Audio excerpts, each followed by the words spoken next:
back like the seats of an 86 Delta 88 coupe on D's and Bones, baby. That's what I'm talking about. Yeah.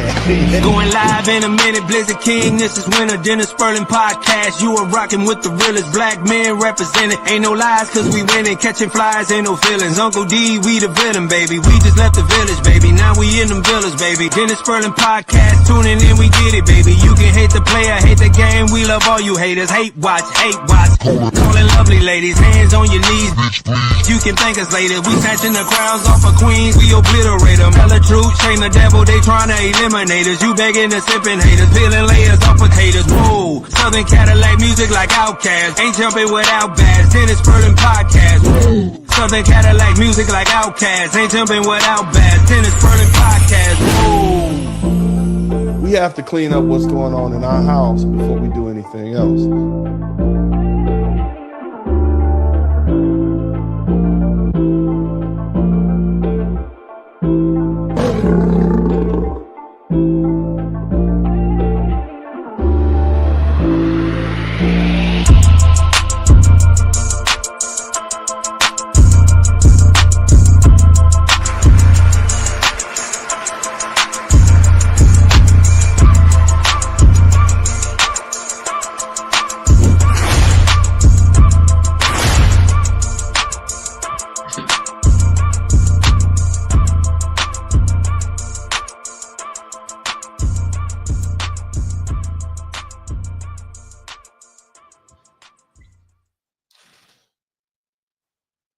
Welcome back, ladies and gentlemen. I am the Blizzard King, the speaker of the Cold Hard Truth, and today we dive into a story that reveals not only the personal heartbreak of a family, but also the broader societal issues that shape our perception related to the legal system and divorce proceedings.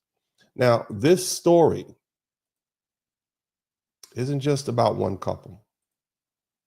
It's a reflection of a system rife with incentives for manipulation, biases that disproportionately favor certain narratives, and a culture that too often prioritizes short-term gain over long-term well-being of families and children. This tale, it begins with a young woman who entered her marriage with 2 children from a previous relationship. Despite starting with a blended family dynamic that requires trust, communication, mutual respect to succeed, the couple managed to build a family of their own, adding 3 more children, 2 girls and 1 boy. Now, on the surface, this seemed like a family striving to grow together to create something lasting. But as time passed, the marriage unraveled. So did the very fabric of trust and decency that should form the cornerstone of any family. When their relationship reached its breaking point and entered the contentious arena of divorce proceedings, this young woman, who you see on the screen, made some horrific allegations against her husband. Accusations of such gravity can not only destroy a man's reputation, but also irreparably damage the very family he helped create. What sets this case apart isn't just the allegations, but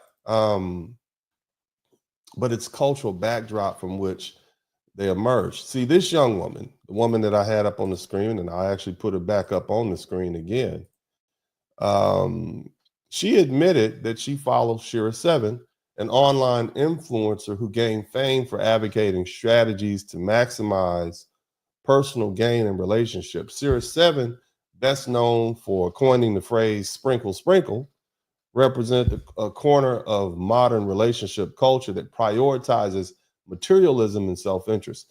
This ideology, commonly referred to as the get the bag culture, is emblematic of a mindset where relationships are often transactional rather than emotional or spiritual.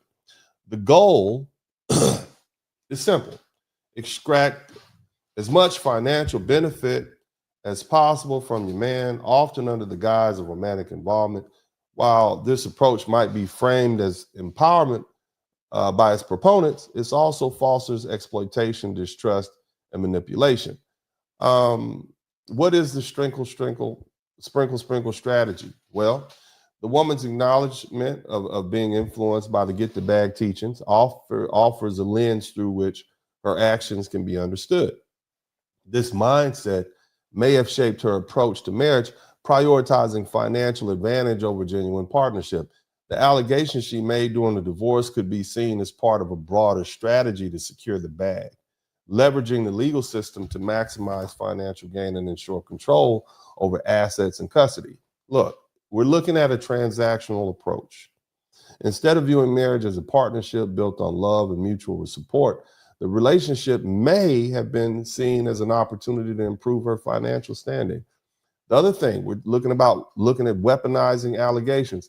Accusations made in the heat of a divorce proceeding can often sway public opinion, court rulings, and settlement terms.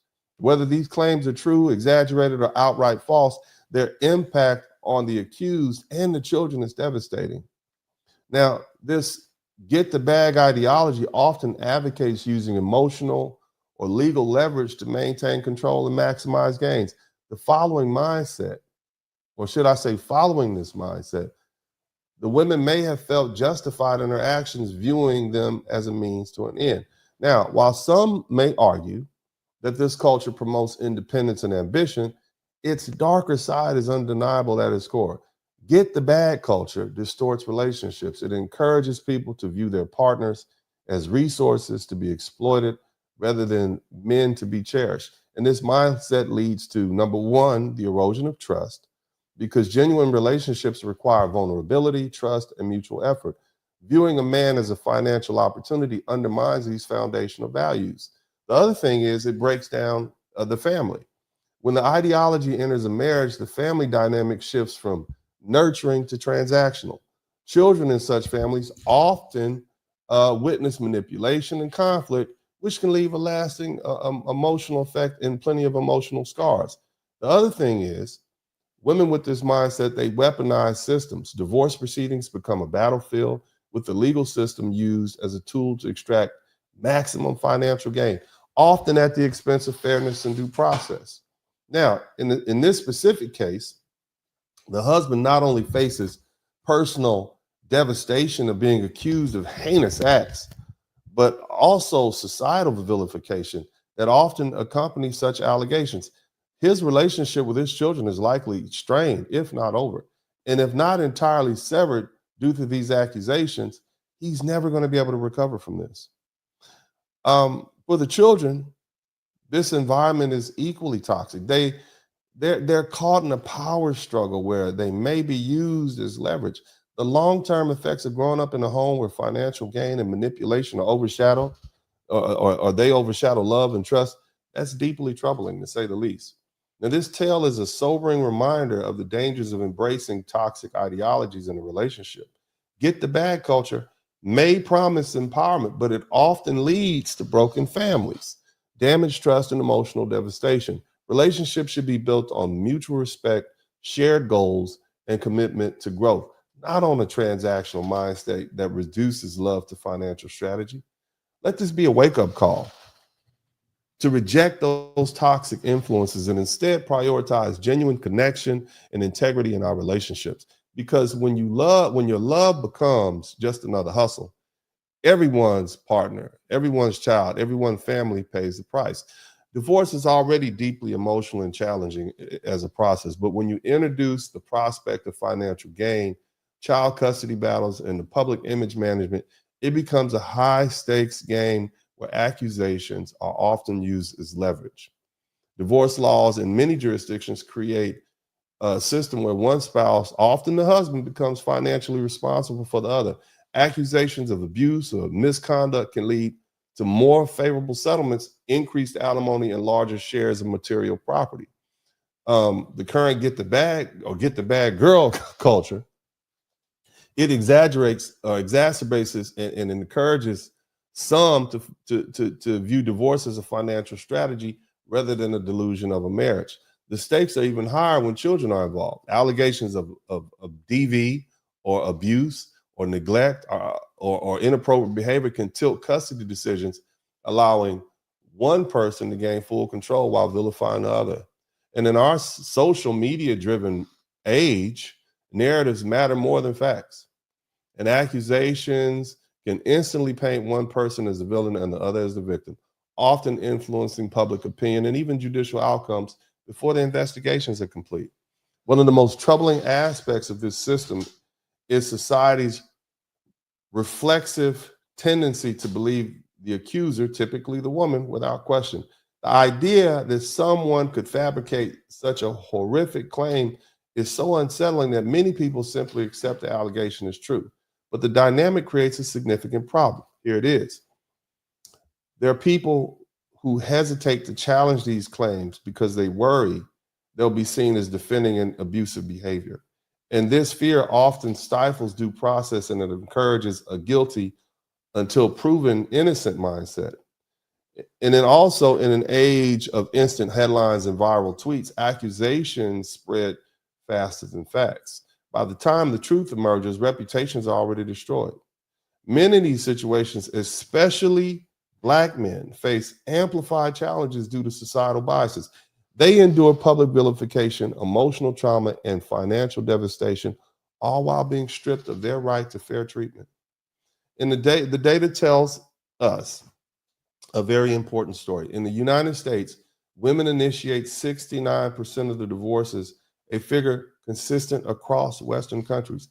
Factors contributing to these include dissatisfaction with marital dynamics, rising expectations for gender equality, and increasing economic independence. And while these reasons are valid in many cases, they also intersect with the legal framework that often favors women, creating fertile ground for manipulation. For example, women are more likely to gain primary custody of children, which can significantly influence financial settlements. And societal norms still cast men as aggressors and women as victims, and that shapes courtroom dynamics. The emotional toll these manipulative dynamics affects everyone involved. Men who face false or exaggerated allegations often find themselves ostracized, isolated, and financially drained. Even if they're eventually exonerated, the damage to their reputation and relationships can be irreparable. Children become pawns in these power struggles. They may be manipulated by one parent to align with that parent, and they may be subjected to a toxic environment or burdened by the weight of adult conflicts. And this creates long-term emotional scars.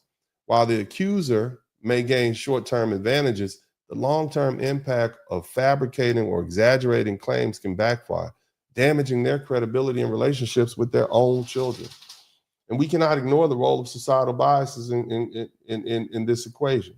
Society often defaults to believing all women, particularly in cases involving abuse or neglect. While protecting victims is essential, this bias can lead to unfounded accusations being treated as fact. Men, especially Black men, are often viewed as inherently aggressive or abusive, a stereotype rooted in historical racism. And these biases make it even harder for accused men to receive fair treatment. The current divorce system is deeply flawed. It incentivizes manipulation, exploitation, rather than encouraging fairness and resolution. And reform is necessary to create a system that's effective. Allegations should be thoroughly investigated before influencing custody or financial decisions.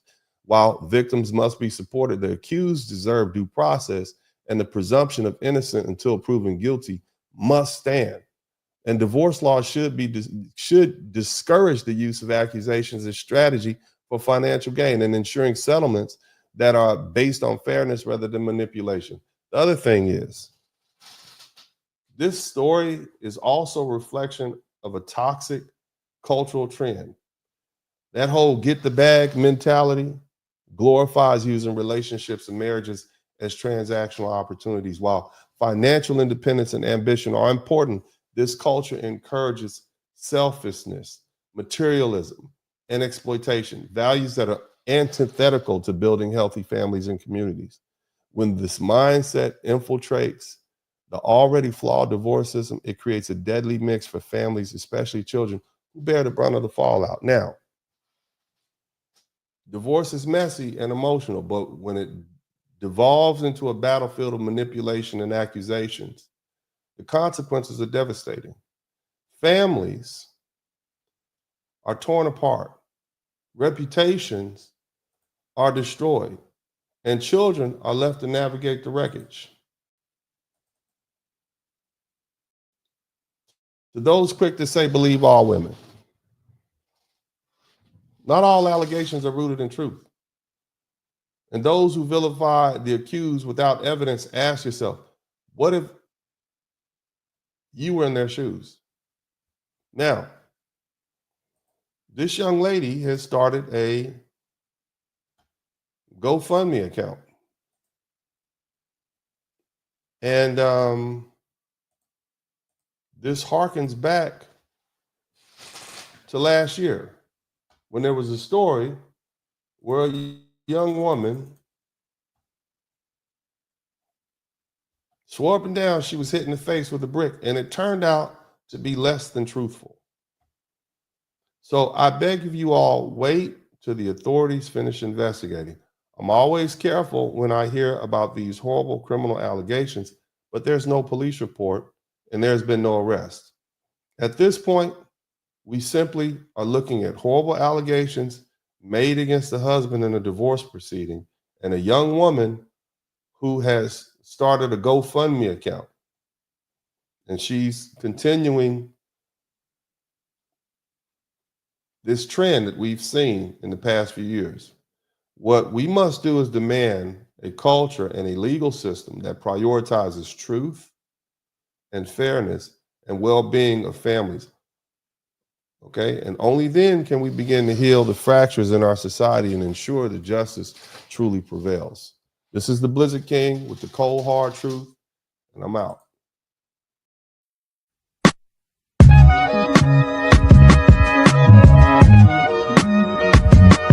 Dennis Sperling Podcast. Hit the like button, subscribe.